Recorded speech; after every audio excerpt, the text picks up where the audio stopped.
Video, I want to address two fallacies. One, this general idea, it's quite a tradition in the Christian world that one should quote unquote wait for a spouse.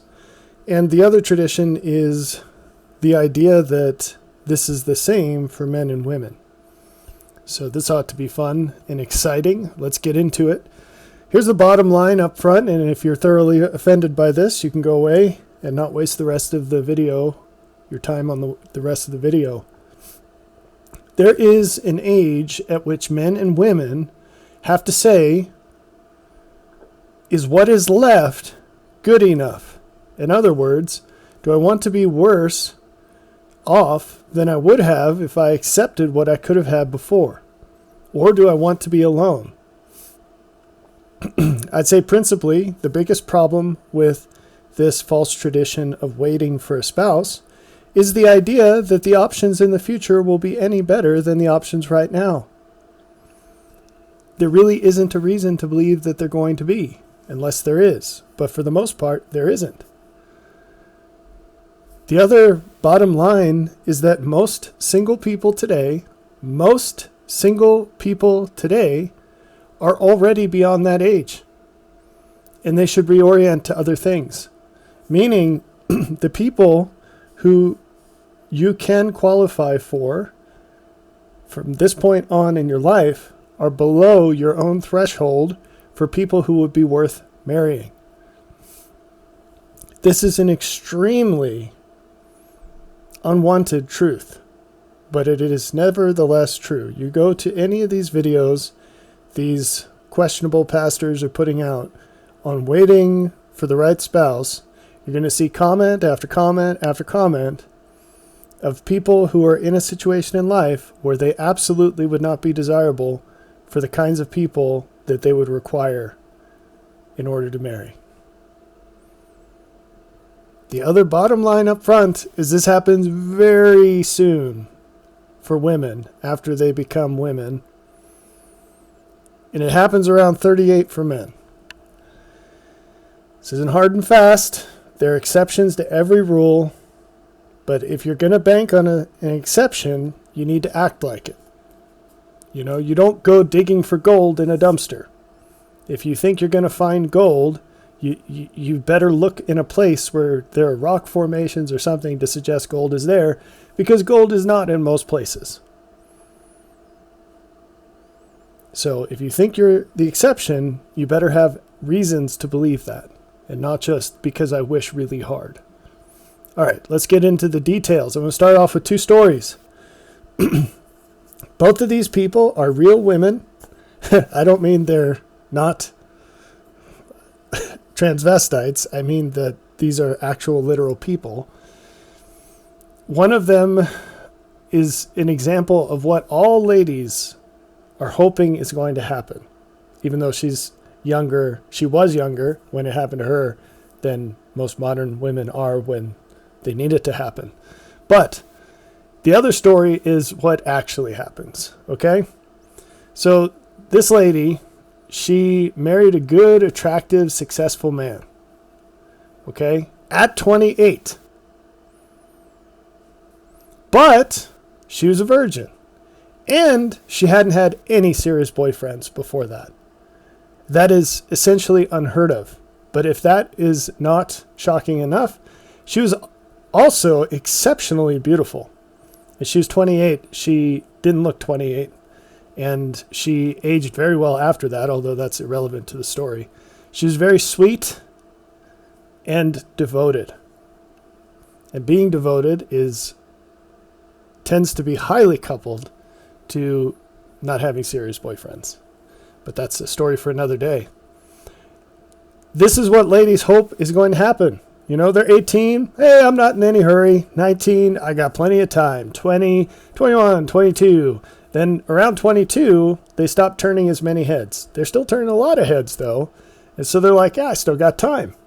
And then things progress. And they're just assuming that sometime from 28 to 32, Prince Charming's going to ride out of the woods and sweep them off their feet. And it happened for this lady. But already she was bringing to the table things that most women who are 28 can't bring. But what ends up happening is closer to another friend of mine who got married at 32. Now, at 32, she had already had many previous relationships. Many. Now, she was really attractive and funny and smart. But the problem is she was 32. And in her case, that was the magical age when she started to show that she wasn't 22 anymore. And it started to become obvious enough for her to notice. And so it was very apparent that a lot fewer guys paid attention to her, and the quality of those men was a lot lower than it was before. She got scared, and so she settled for the first guy that was making enough money. And she never would have given that guy a chance at all to even go on a date with her earlier in life. She is not going to be very happy for the rest of her life because of the choices she made before she was 32 and because of what the choice she felt forced to make when she was 32. And unfortunately, this poor guy had no idea what he was walking into, and he's going to have to deal with it for the rest of their lives together. But as gloomy as this is, even this story is out of reach for most people today because guys are onto it. She found some sap who didn't know the deal. But guys know the deal today, thanks to the internet and the fact that older men are very open about the lessons that they've learned in life compared to women. Older women don't really share their wisdom with younger women. They see younger women as competition, and they'll do things to basically sabotage their chances in life because they don't want them to succeed. But older men are not like that. We quite like helping younger people. And so, there you go. The guys are finding out. It's plastered all over the internet. A long list of how things really are from sad experience. And so if you're 32, the odds are very low as a woman that you're going to find a high quality man who's interested in you. Why? Because there's a long list of reasons, but basically he knows what's up. He knows what's up, and he knows, like in the case of this lady, this guy's husband, this gal's husband, he's going to see pictures of what she used to look like in her 20s. He's never going to know how many people she's been with because she's never going to tell him, which has its own issues. But he's going to figure out pretty soon that she's had a lot of experience with men. And he's going to feel ripped off. He's going to notice pretty soon that she's never going to pair bond with him. He's going to notice that she's never really happy with him, that she's comparing him to the composite of the best attributes of all the men she's known she's known in a relationship. And no man can compete with that, especially someone that's been in a whole ton of relationships. And it's not that he's not good enough. It's that he's competing against an imaginary person that would never exist in real life. And even those assets of those men were not persistent. In a high portion of cases, they went away with time. Or they weren't ever real in the first place. Because when you go on a first date with someone, for example, or you date them even for a month, you're not seeing the real them. You're seeing this imaginary version of them. Here's some of the problems that women face today. They rate the man against who they are right now. Why is that a problem? If you're taking over a debt, you can't just look at that debt in terms of its current cost. You have to amortize the cost by looking at the cost benefit through time. It's the same way with a relationship. As I've said many times, you should pick someone based on how they're going to be in the last 40 years of their life, because that's a very large chunk of time that tends to be very different than the present. Okay? So very few men date women based on how they're going to be as grannies. I don't know anyone that does that, actually. But guys know enough that they take a few steps down that road if they're at least a little intelligent today with the amount of information that's out there. And they're going to say, yeah, she's super sweet and attractive and energetic and whatever right now, but how's she going to be in 5 years and in 10 years? They'll walk at least a few steps down that road. The issue with the 32-year-old in the previous slide, her best years were absolutely behind her, and she wanted to have 2 kids. So not only was that poor sap signing up for someone whose best years were behind her, who chose to spend them with other people, but she definitely thought she was still worth as much as she was when she was 22, that she deserved all the same quality of life and guys and whatever. And she was not discounting herself for the fact that for the next 5 years, she was going to be pregnant or nursing a baby. And if you've been through those experiences in life, you know that that's not the prime time for a husband. Okay? You're getting none of the things that you married your wife for, basically. Babies have great value for women. They have very, very little value for men. That's just the reality of the situation. It's service. There's all the value men receive out of children is altruistic. Women get massive amounts of biochemical value out of children and huge amounts of value in their old age out of children. It's like their entire meaning in life. That's not the case for men. It for the most part detracts from what men value. It's altruistic, it's service. But it's not the same kind of value for men. Anyway, so women will rate themselves based on this fake idea of value. It's based on the past. It's not based on the future. It's based on the present. It's not based on the future.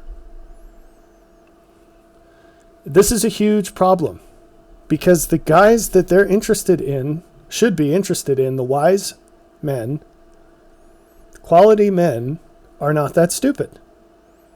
They're not seeing you for how you were in the last 10 years. They know that's not the way it works. They're probably looking at your mom and saying, this is what I'm going to end up with for the last 40 years. Is this something I want? And even if they're not that intelligent, they're at least knowing that what you look like now is the best you're going to look. And it's going to get worse. And if you want to pop out 2 kids at 32, the next few years are going to be really rough because you're going into that battle with the least ammunition you could possibly have. You've got the least amount of energy in the tank, highest probability of things being hard, and it's going to be brutal. The next couple of years are going to be brutal. And you've lived almost your entire middle age, your early adulthood. All of your early adulthood has been used, focused on yourself, generating your patterns of behavior all for you. And now suddenly you're just going to switch to having a husband and kids? Yeah, right. I'm sure that's going to go over smoothly. So wise man's going to know all this. But the problem is you're looking at yourself in a different valuation than he is. And so he's not going to be interested if you see yourself as way better than he sees you. And you see him as way less than he is. Like in the last example, the guy she married, she didn't realize that he was the one that was settling for her. She thought she was settling for him because in her mind, she's still 22. Well, guess what? She's not 22. She was 32 at that time. He was settling, not the other way around. If he were wise, he would have been looking for a 22-year-old version of her. And the problem is that very, very few 22-year-olds today have any clue about anything, whether they're female or male. When women value themselves, appraise their own value, they include all these things that guys don't care about or things that guys do care about, but that wise men know will not last. And so you can't include that in the appraisal. If you do, you have to discount it. Like what? Like looks. I've already talked about this. What else? No quality man cares about how much money you make. It's irrelevant because it's not going to contribute in any way compared to how much money he makes. If anything, it's probably going to cost more to your family for you to continue to work. It's not an asset. It's irrelevant at best. What else? Well, they are going to care about things that you probably don't care about. Like what? Well, like your history with men, how old you are, but also how much debt you have. That's one that almost no woman today seems to think about. Quality men aren't interested in paying for your stupid degree that you should never have gotten in the first place in some stupid major that has absolutely no market value. It doesn't make you a better person. If anything, it makes you a worse person. Studies have been done on this. The overt Marxist bent of most college courses absolutely affects people that take them, even when they say they don't agree with what has been taught. And so that's a big negative. Everything a good man finds attractive about a woman decays with time. This is an extraordinarily unpopular fact, and yet it is true. And it is super important. And no one is going to tell you, but it's true. It's absolutely true. This isn't my opinion. There's data backing it. Now, you've got to look into surveys that are structured with different words, because obviously no researcher would ever publish something like this in today's climate because they'd lose their jobs. And yet, the data is there. You look at data from dating apps and see what age men find women most attractive and see how that decays over time. It decays very fast. It maximizes at 18. It decays a little to 22, and then it sinks like a stone thereafter. Why is that? And it's men of all ages. It doesn't change. You don't get a handicap because a guy's 65. Now, he might settle for a woman who's older, but it's only because it's the best he can do. It's not because that's what he wants. He doesn't see greater value in the older woman. And it's not just about looks. You know, a man who marries for companionship, one, you could say some things about that, but that's a different video. When women go through menopause, their energy levels drop substantially. It's been measured, it's about 30%. It's not just physical, it's mental too. If you're marrying for companionship, it's sand through an hourglass. It's everything guys want from a woman. Everything a woman has to offer a quality man is like sand in an hourglass. All of it. And so you'd say, well, why would men get married in the first place? It's a good question. Many men have asked that question, including the disciples of Christ to him. Why would anyone get married if that were true when he was teaching them about divorce? So, the fact is that women trade what they have to give in their youth for what a man has to give over their whole life. And the principal contribution is children. Because those children have ever increasing value for a mom. And then she becomes a grandmother. And the value is meant to just increase over time. Men don't have anything like that. And so they pay up front. They pay for their whole lives for what they get up front. And it's not an equal trade. It's not an equal trade at all. For a high quality man, marriage is always a net loss. That's the way it's meant to be. That's not woe is us. That's just what it's meant to be. And you can't get around it. And one reason, there are deep religious reasons for this. That's the way covenant works. It's a flow. It's a flow down. So a wise man looks at a potential marriage saying, how much of your best years do you have left to give? And the smaller the amount that's left to give, the less your value is to him. This sounds brutally calculated, right? It sounds cold and uncaring. It's not.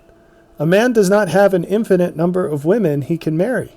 He has to make a choice. And that's the market that you're in. If you're a woman, you're trying to get the best man you can, and he has other options. A lot of other options. And so the question is, why is he going to pick you over the others? Now, the fact is that, because there will be men who come out of the woodwork and they say things like, oh, I am this age and I find women attractive who are this age and this is a bunch of rubbish, blah, blah, blah, blah, blah, blah, blah. First off, that's a tiny percentage of the population. Again, I'll refer you to the dating website data, but there's plenty of other data. Second off, that guy is like, well, I don't want to use that analogy. That guy might say what you want to hear, but guess what? You would never date him. And if you did, you wouldn't go on a second date. And if you did, ... until eventually, even if you married this guy, you would very quickly divorce him. Why? Because guys that think like that are not guys, they're not quality men, and you wouldn't want them. There are things that go with that you absolutely wouldn't want. Okay? So, if you are a woman, there's no such thing as waiting. What do I mean by that? There's only a such thing as decaying. Again, this is harsh stuff, but it's true. The graph to the left, roughly speaking, this is how your attractiveness will decay over time. Now you notice I don't put specific ages here. Women are incredibly variable. We will get into some specific ages later, but also they're just guidelines. But the fact is that a woman's options degrade over time, period. Put it on a plaque and ship it. That's not true for men.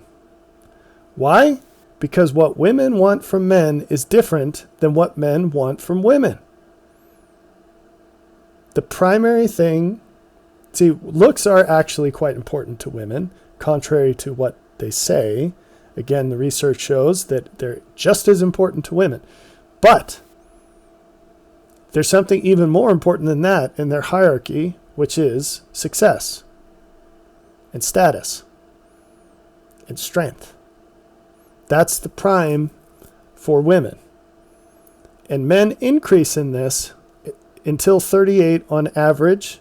And just like for women, there's some differences there. Okay, it just depends. Like if a guy's 27 and he gains 200 pounds, he's off the market, right?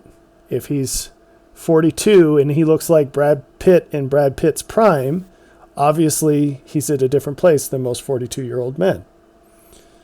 I should have said 40-year-old men, and then I could have said, I know from experience, I cracked a joke, and everybody would laugh, but it's too late now. Wah, wah. Okay. The point is, a man's options improve over time until he hits his prime, which happens much later than it does for women. And thereafter it decays, but it decays much slower, even then, than it does for women. And then he hits the cliff where he turns into an old man. And that happens very quickly, and everything's off at that point. Okay?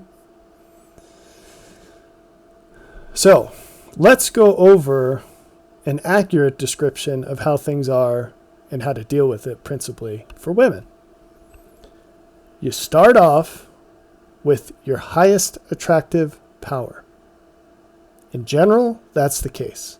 Now, I know that like somebody's going to point out, here's a series of pictures from a specific woman from 18 to 23, and you can see at 22, she's more attractive than she was at 18. Okay, great. Do you really want to play the game of life as if exceptions were the general rule? Is that wise?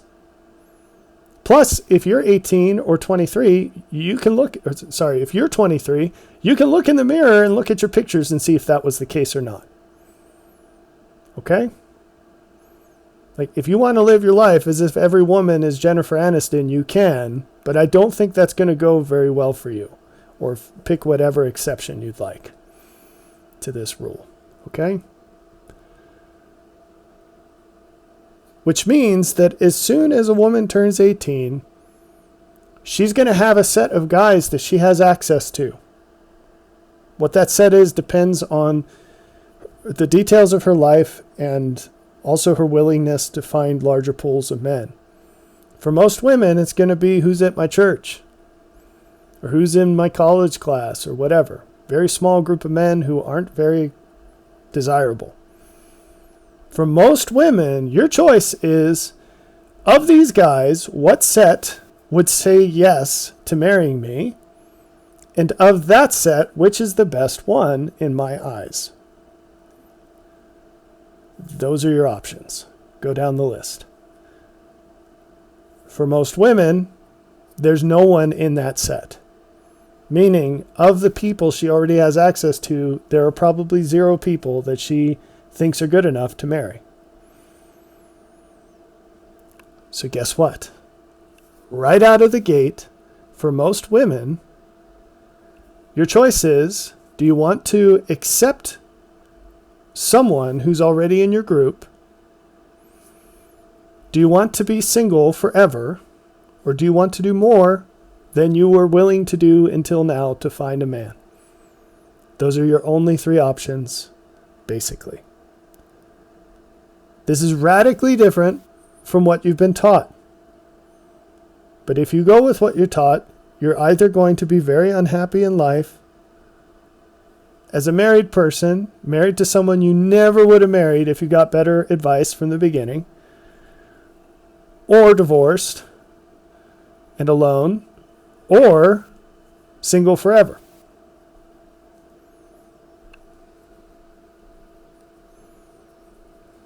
Now, the one caveat to you're at your peak at 18, other than exceptions, because there are exceptions to the rule, but they're rare, is if you're overweight at 18 and you drop the weight, you will immediately go up several points on the attractiveness scale.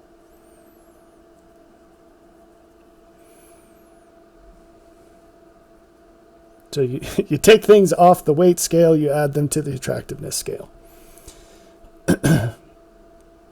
All right. So now let's dive into the option of meeting new people, because you might think, well, okay, fine, I hear what you're saying, and I think you're a little crazy, but let's say you're at least a little right. Well, I'll just spend my first year or 2 playing it safe, and maybe I'll date around with the guys who come and go out of my church youth group or whatever. And, there's no one here right now, but there might be in 6 months or 2 years or whatever. And I'll let the clock run a little, and then I'll do more.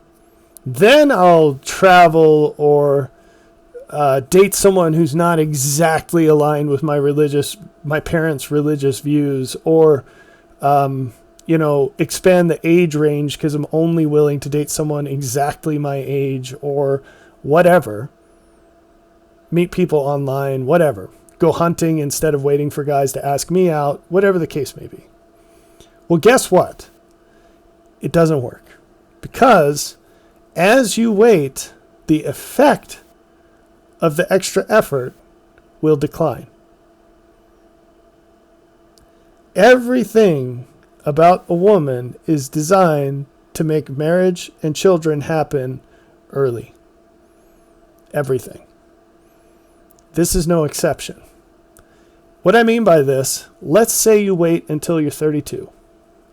And let's say whatever the list of the most extreme things you could do to meet a guy, let's say you do all those things.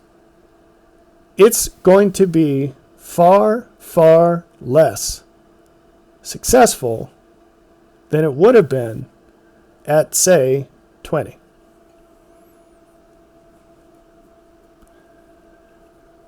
Why? because what you're fighting against is the decay over time. And so it shrinks down the impact of what you might do. So just to give you a really practical example, going back to the real lady who was 32 when she decided to start looking for a husband and popping out some kids. Let's say, this isn't what she did, but let's say what she was doing was she said, every Sunday I'm going to go to a new church. Just going to put myself out there. I'm going to go to the pastor and I'm going to say, hey, I'm single and I'm ready to mingle. Are there any high quality men in your congregation that I should meet, and would you be willing to arrange that meeting?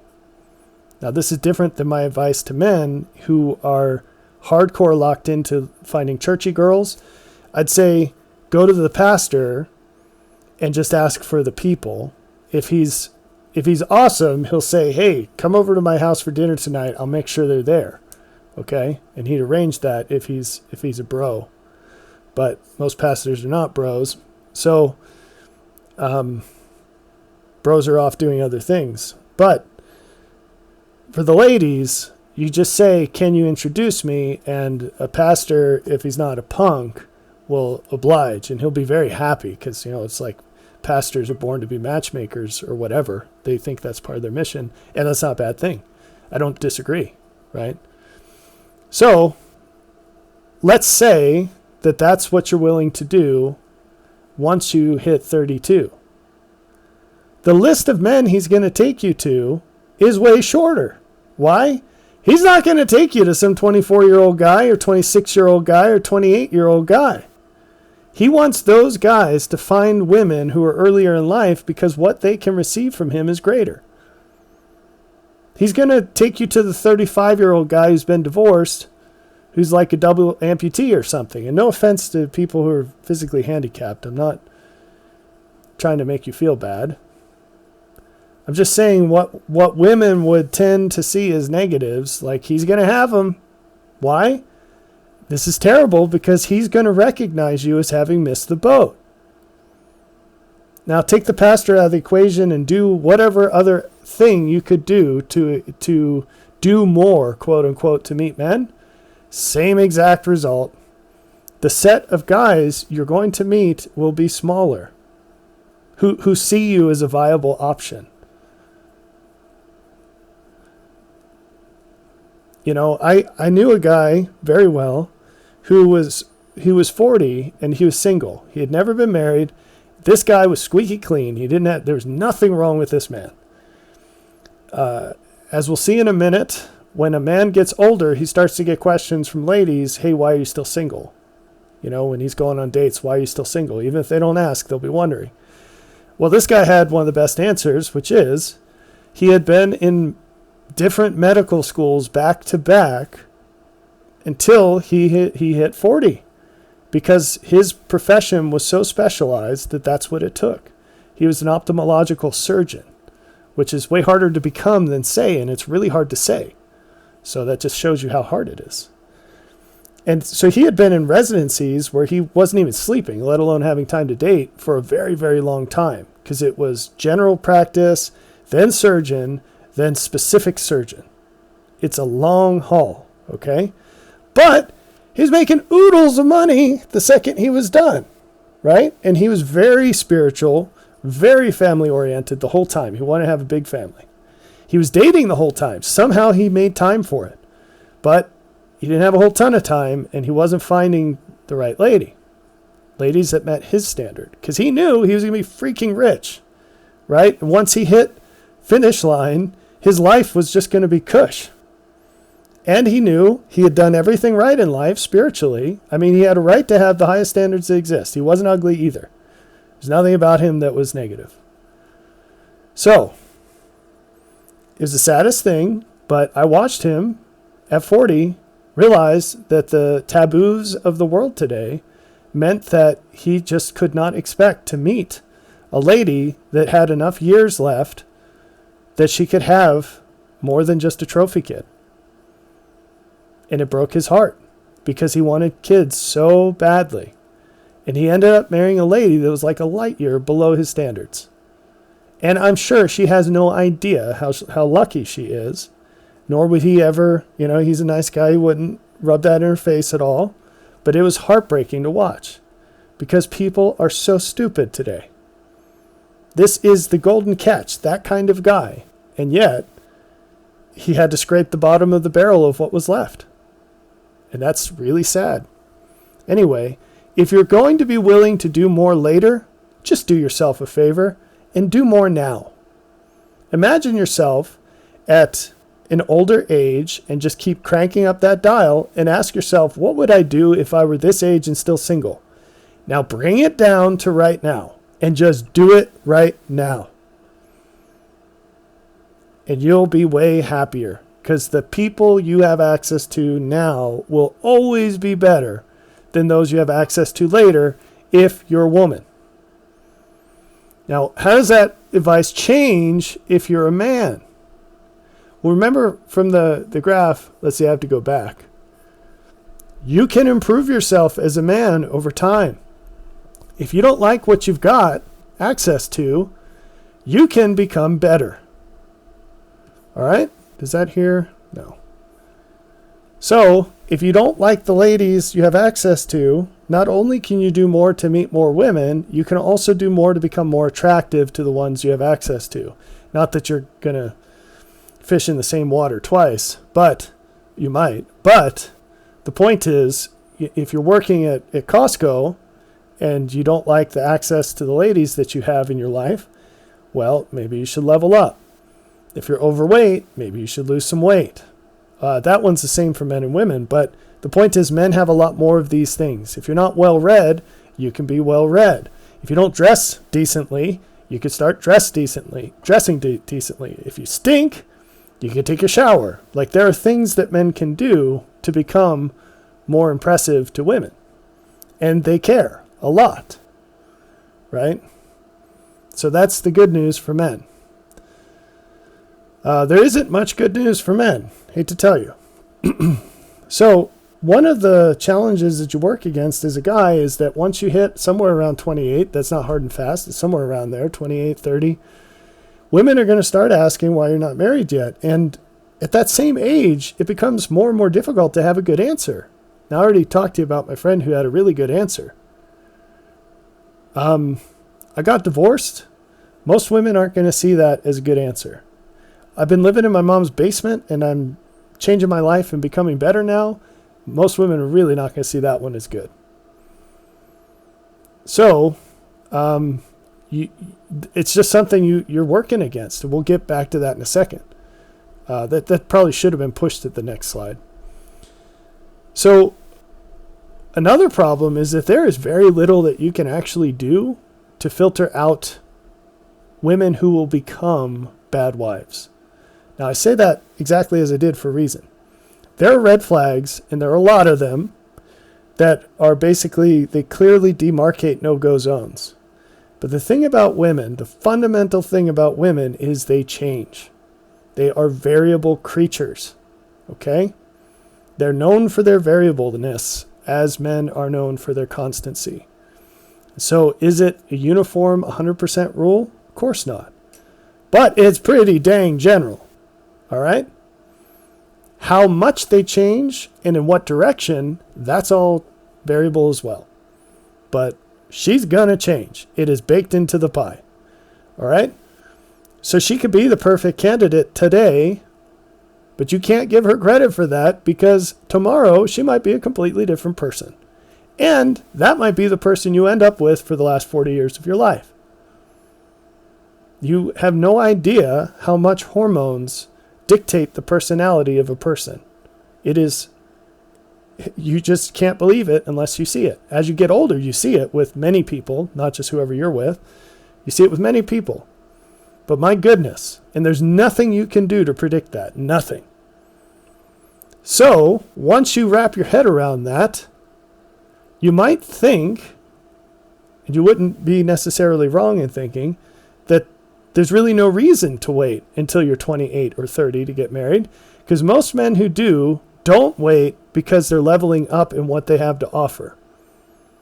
Some do, but most don't. So the advice goes, don't even think about women until you are a certain age, or until you can, like, support a family, or you have your own home, or whatever. That's great advice, except for the fact that men have a strong...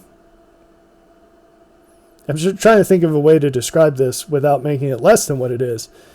There's a biological imperative for men to be with women.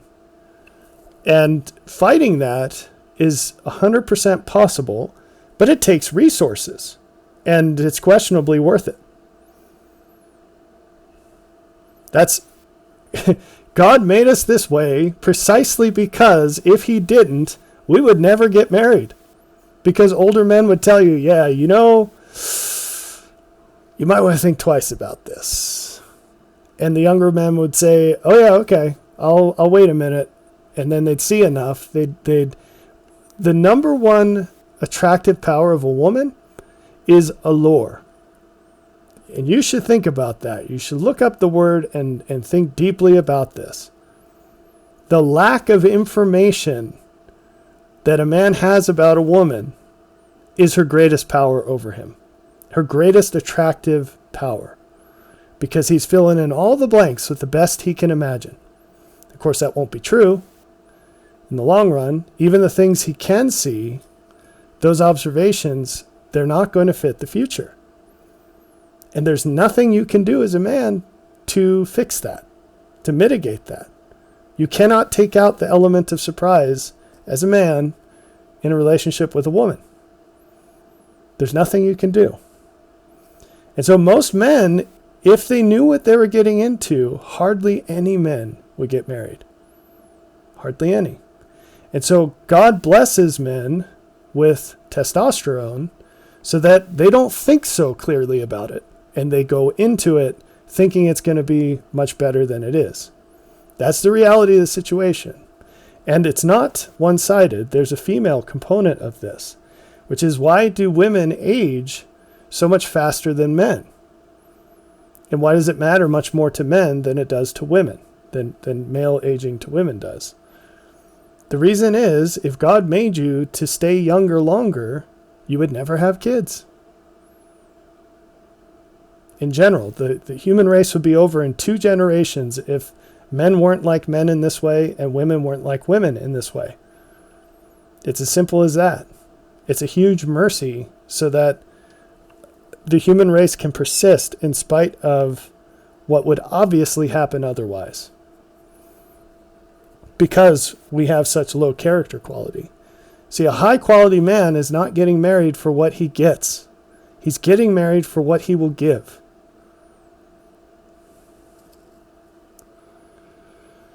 All right, so you wrap your head around that, and here's your choices. You filter for red flags and go for it, or you figure out how to remain celibate for the rest of your life, or you just hope the clock doesn't run out.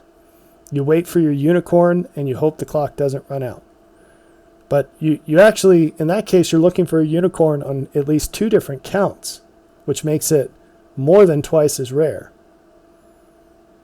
Not only are you looking for a woman who's much better than everyone you've ever met, but you're also looking for this magical version of a female who stays the same. And good luck with that. You could argue that that's impossible. Okay? This is a good segue. One of the false traditions that Christians have about marriage has to do with how they see it, how important they see it to be. Now, different sects of Christians put different amounts of weight onto this, but they all find it very important. And they're right. They're absolutely right. And they're also absolutely wrong. Marriage is absolutely the biggest decision you will make, especially if you're a woman. And the reason I give that caveat, the value a man finds in his life is not uniquely defined by his wife and children. There are plenty of men who have very fulfilling lives and terrible wives and terrible kids, or no wife and no kids, or a terrible wife and no kids, or whatever permutation you want of that. There are very, very, very, very, very few women who feel fulfilled without a solid family.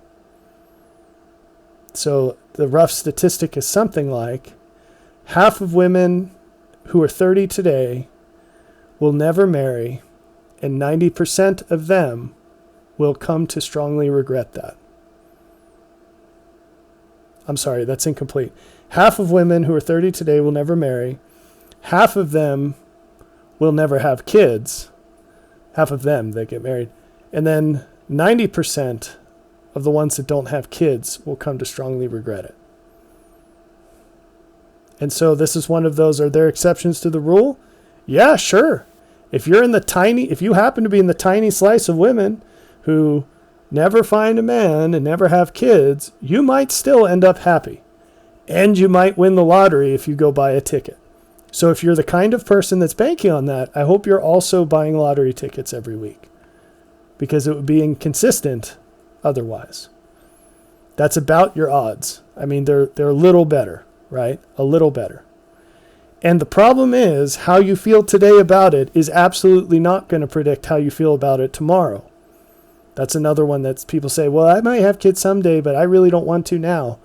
Yeah, well, almost every woman is going to want to sometime in her early 30s, and you might be infertile by then. And it's highly likely that if you're not living your life today to find a high quality guy, you won't have one then. Because like I said, that 32-year-old example we started with is a dinosaur. That doesn't happen anymore.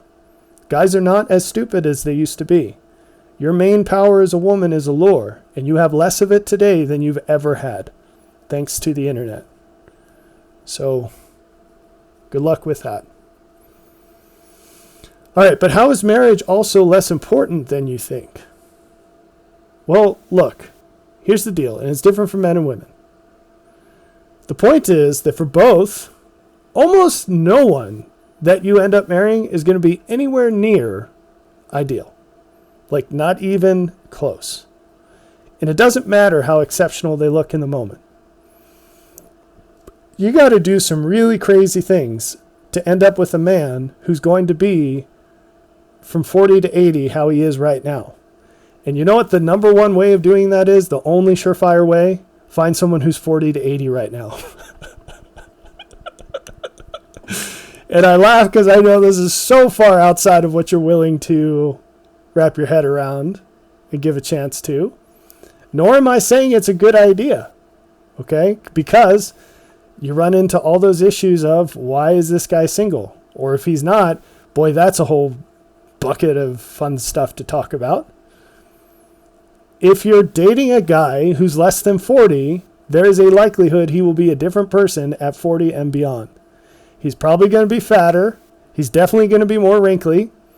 And on and on and on. Now, you could probably predict his success arc as long as he's already got an established track record of being hardcore and doing challenging things and improving himself radically over time.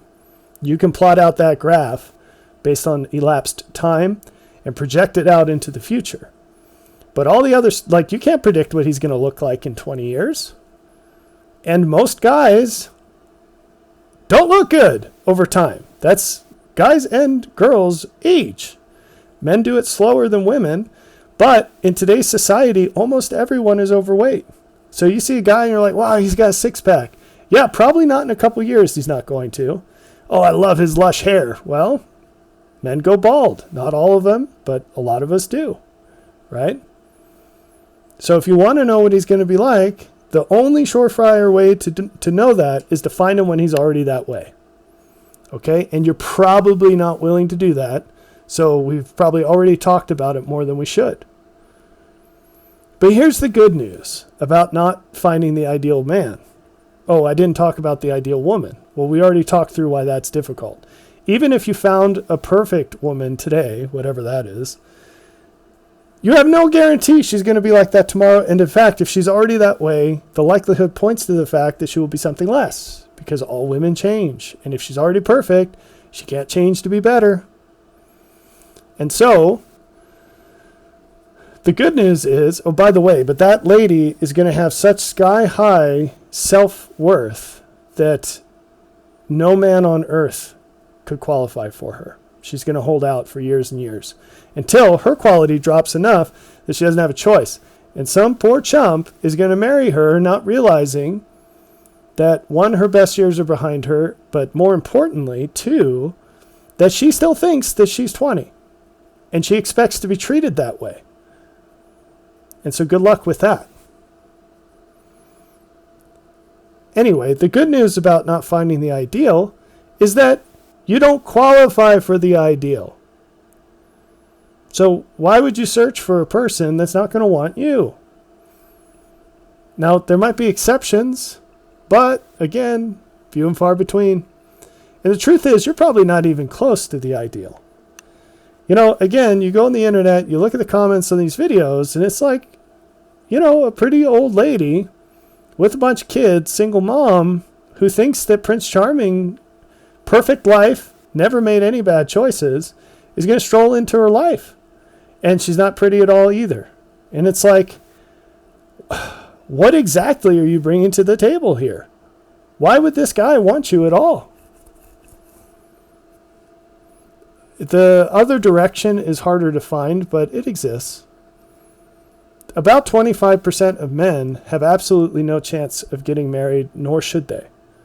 They just are not adequate for supporting a family.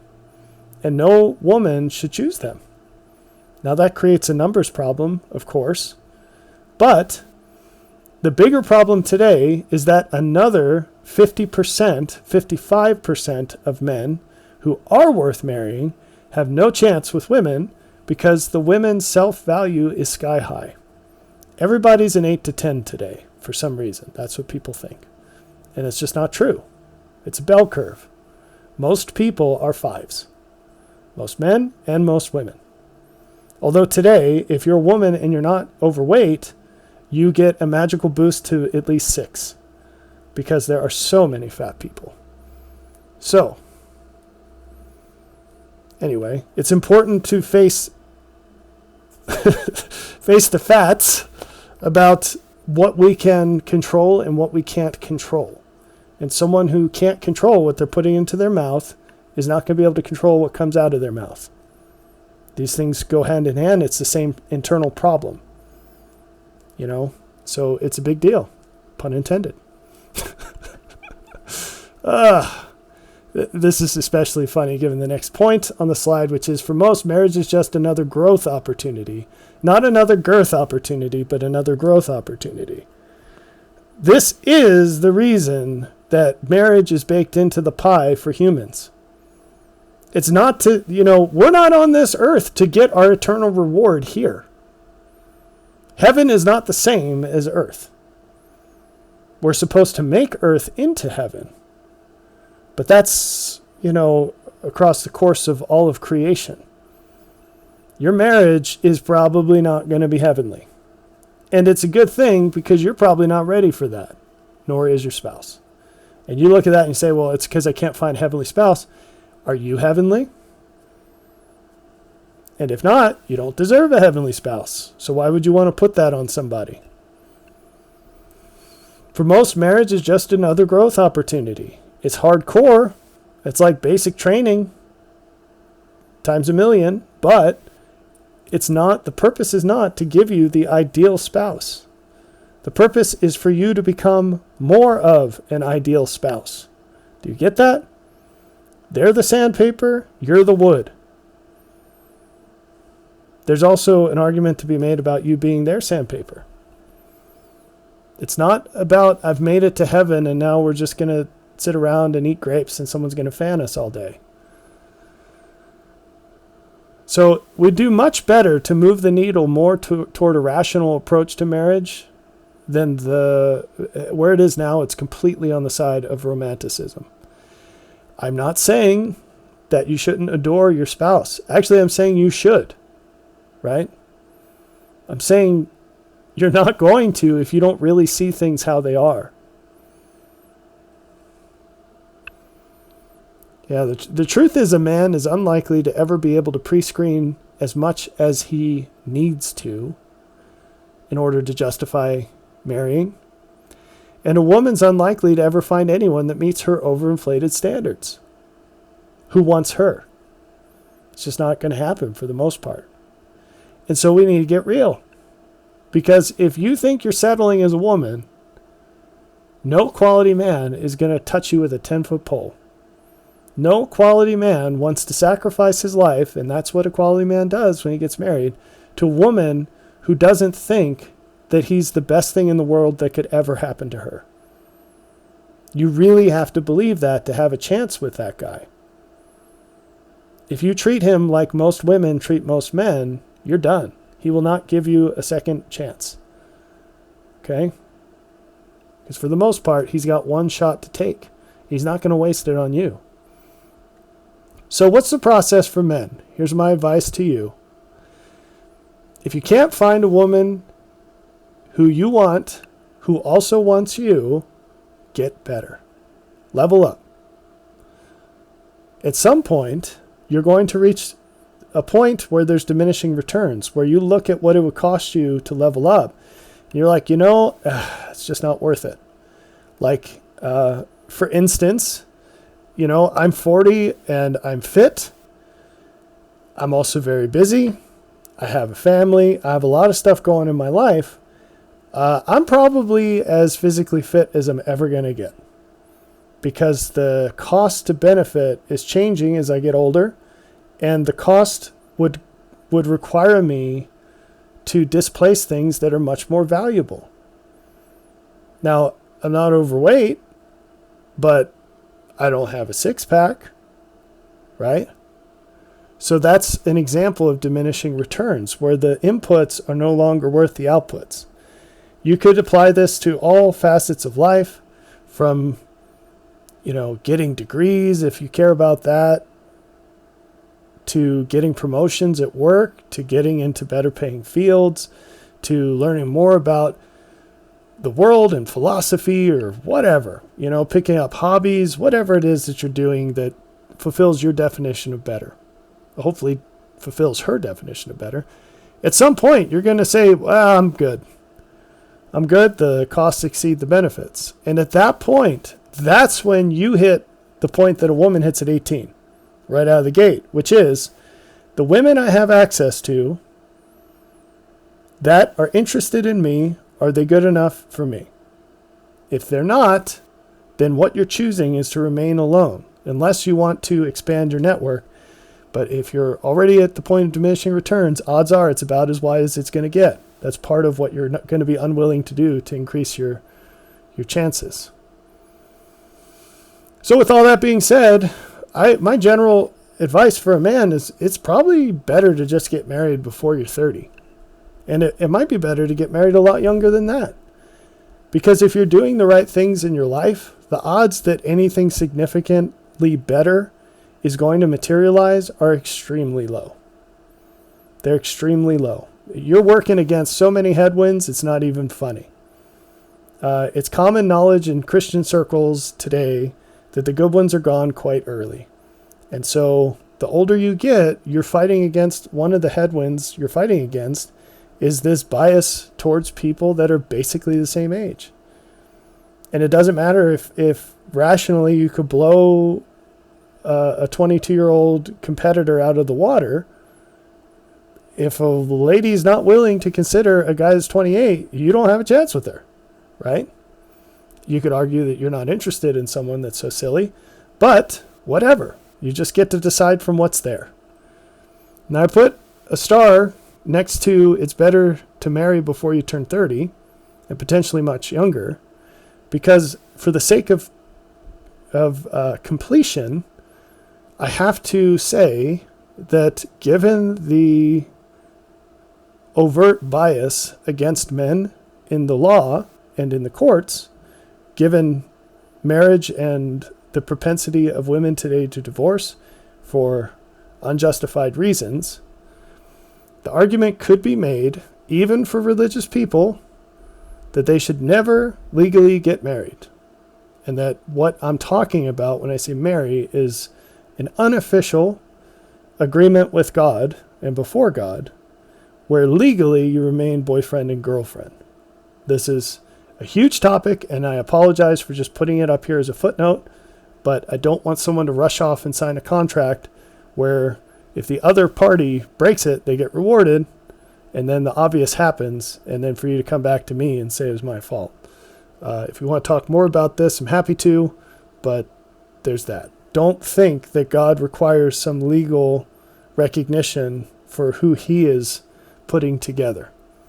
That's not the case. Never has been. All right.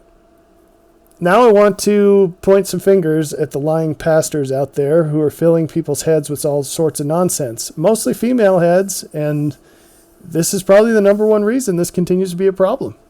These are the watchmen on the wall. Instead of warning people, they're lying to them. So one thing that a lot of these jokers will say is, oh, it's just a season, God's preparing someone. No. You might be preparing yourself for someone else, but only if you're a man. If you're a woman, you're doing the opposite. You're becoming unprepared for people that you're already prepared for over time. It's not just a season. The show's been canceled, right? For most people, if they hit the point where they're not getting any interest from the opposite sex, they're probably done. And you should reorient your life towards serving other people at that point, or finding whatever else floats your boat, because it ain't going to be a member of the opposite sex. And if you don't have kids yet, guess what? The ship's probably sailed. What these pastors ought to be targeting are the actual obstacles to these marriages happening and succeeding. One of them is overinflated expectations, which is what they're contributing to rather than fighting. There's also the problem of just plain being overweight. I don't know why, but people think that this is something that only they can care about. What I mean is that there's not a whole lot of people who are willing to set that aside for the person they're looking for. There are some. But they don't look in the mirror and say, hey, maybe I should fix myself first. Single parents. If you're a single parent, that is looked down upon in the groups that you're looking for, looking in, right? Whether it is a bad thing or not is irrelevant. It's seen as a negative. It reduces your market value. So if you're not a single parent, you should probably work really hard to avoid that. And how do you do that? By doing everything I'm telling you in this video. How about this one? You probably haven't heard this. Born again virgins, they're out there. It's funny, but it's true. But this is the title applied to ladies who were raised religious, usually, not always. But regardless, they spent their prime years sleeping around. And now that they're starting to get older, they've decided that they're going to come back to church for the first time and find a guy who's lived his life right the whole time. And these guys are saying, no, absolutely not. Absolutely not. That goes with the Reformed Party animals. Maybe you didn't sleep around, but maybe you just took some time off of being religious and you partied it up. You had other things going in your life, but now you're back.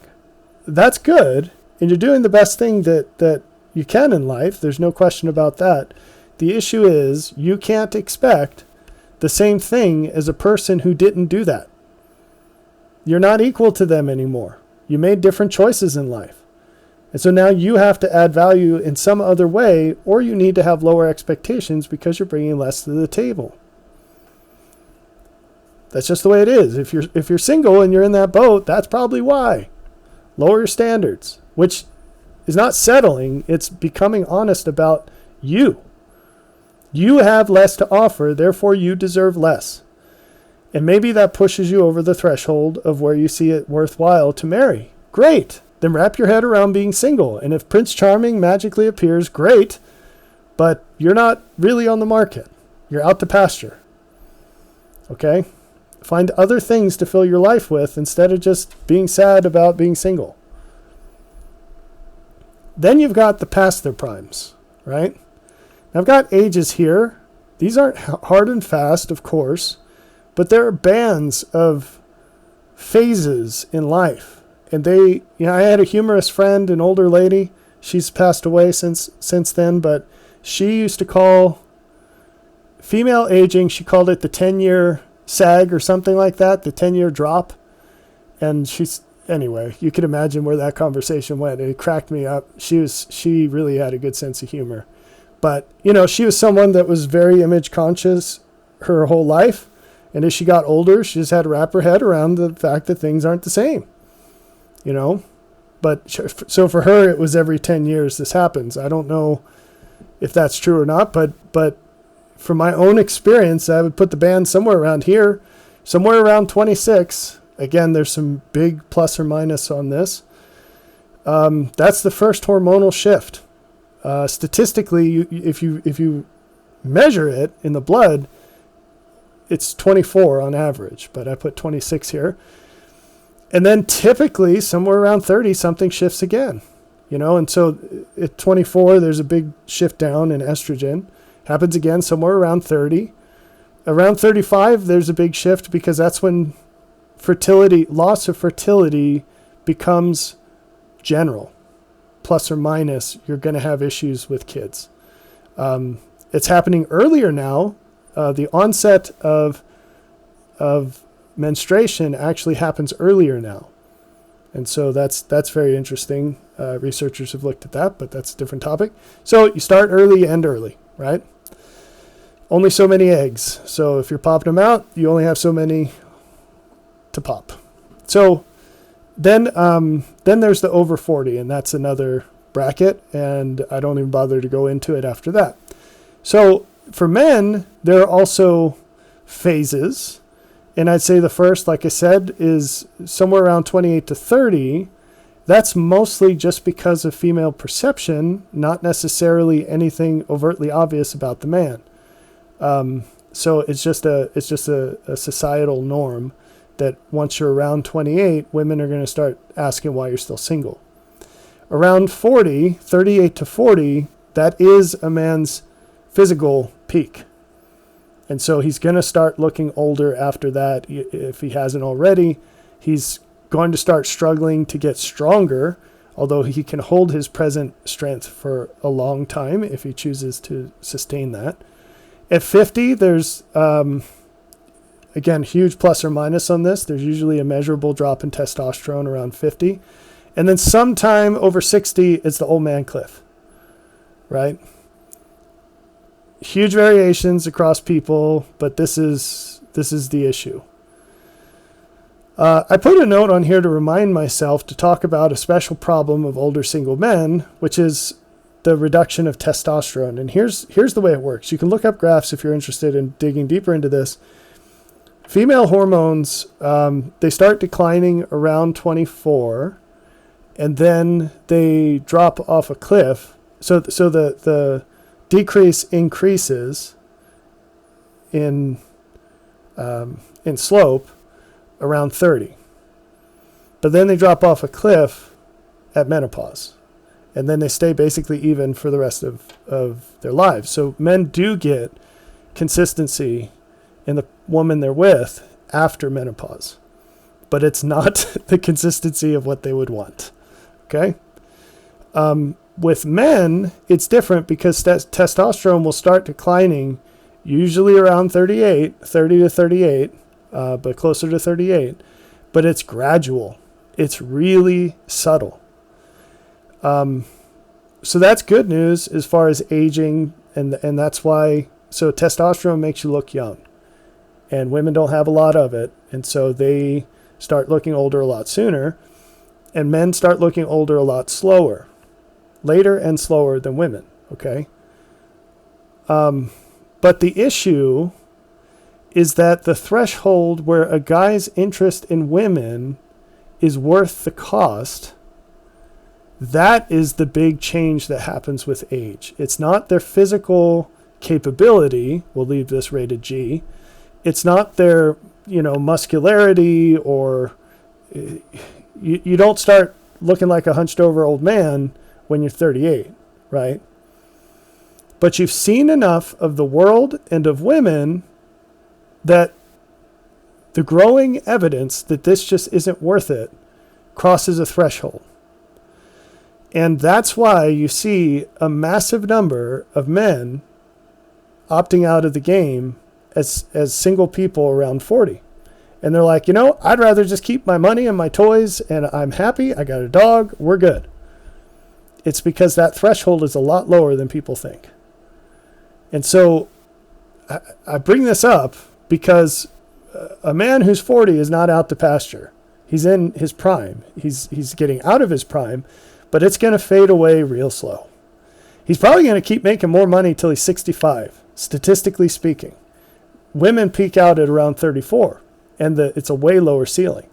It's because they opt for family. But a man's just going to keep earning, increasing his value, usually on average, until he's around 60 or 65.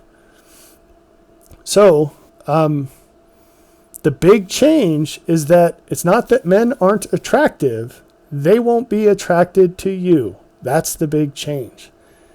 So their value starts declining after their prime overall.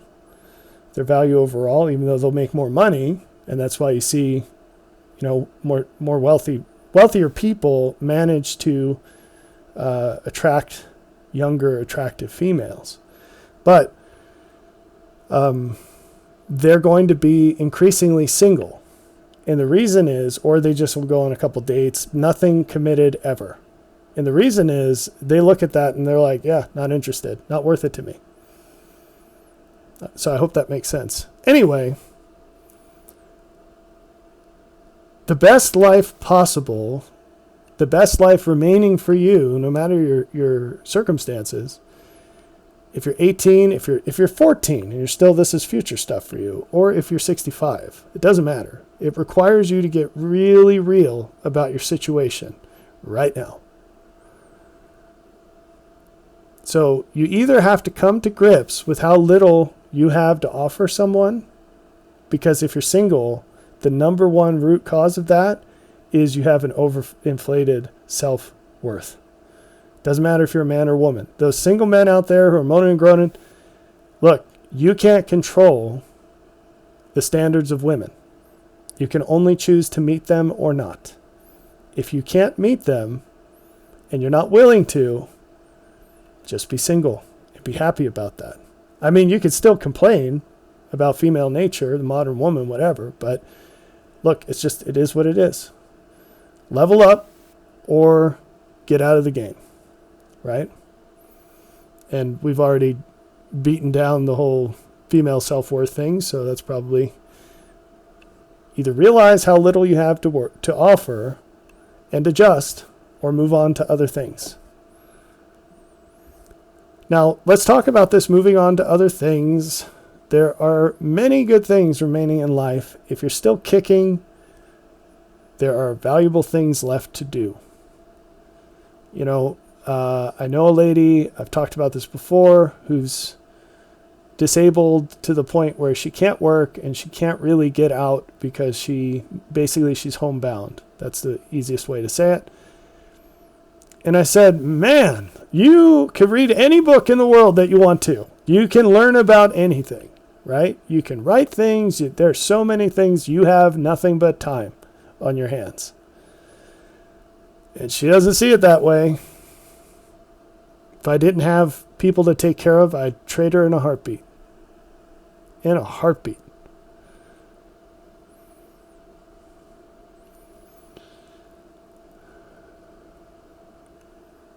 But the fact is, and this is part of her problem, you will never appreciate what you have remaining in life while you're still clinging to the delusion of Prince or Princess Charming riding into your life, as you are. You have to let go of that, because you're going to value anything else as way less than that.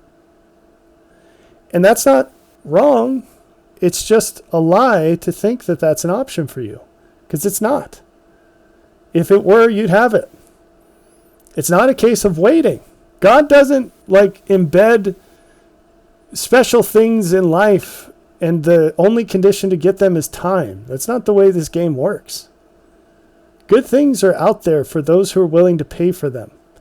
If you don't have the capital or you're not willing to spend it, it's not for you. It's for those who deserve it. So stop praying for God to give you someone that you don't deserve. Don't do that. It does not make him happy. Start praying for God to give you who you deserve, and that's actually a prayer for you to open your eyes to who you deserve, to lower your inflated self-value. Or shift and start praying for God to give you opportunities to serve other people, because that's your next best bet. Because that's what marriage is anyway. Do you see? Marriage is just the pinnacle of the serve other people mountain. Marriage and children. And so if you can't get to the peak because you don't want to climb up there, or you can't climb up there, all right, well, what's below that? It turns out that it might be something that completely motivates and, what's the word I want here? It could be a much better fit than the thing at the top of the mountain for you. Not everybody wants to be there. It's not for everybody. So one thing I want to encourage you to do in serving other people, one thing that you have that's immensely valuable is the ability to help younger people. These might be people in your friend groups, in your family. They might be total strangers. I had a friend, it's the same friend I mentioned before who passed away. She would approach, she was grandma age. She would randomly approach young ladies who were obviously old enough to drive and they were shopping on their own, so they're probably over 18, but who knows. She would approach young ladies and just strike up conversations about life. And she had the kind of personality where she could pull that off. I don't know if any of them listened to her, but she would say some radical things that most definitely rattled their cages. She had a lot of life experience. She had been through a couple of really terrible marriages, some of which were not her fault, and had been through a lot of hard things with work. Her career was working with people, and she had seen some terrible things. And she would just blast people. Random people would just get blasted with light. And she faithfully did that. So, that's her. You might be different. The fact is, there are so many opportunities out there.